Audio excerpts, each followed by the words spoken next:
புண்பட்ட மனசை புகை போட்டு ஆற்று அப்படின்னு ஒரு பழமொழி உண்டு. இது என்ன அர்த்தம் அப்படின்னாக்கி, மனசு புண்பட்டு போய் கவலையில் நொந்து நூடுல்ஸாகி உட்காந்துருந்தான்னு வைங்களேன்.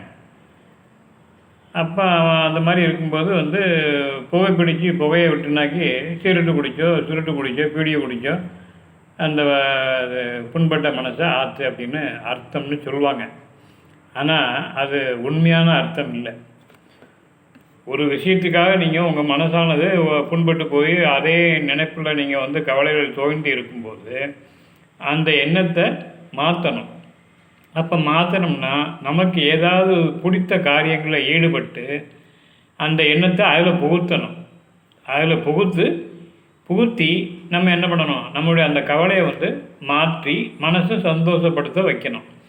அதைத்தான் புண்பட்ட மனசை புகை விட்டு ஆற்று அப்படின்னா அதுக்கு நேரடியான அர்த்தம். ஆனால் இப்போ நம்ம மக்களை எப்படி சொல்லிட்டாங்க அப்படின்னா, புண்பட்ட மனசை புகை போட்டு ஆற்று அப்படின்ட்டாங்க.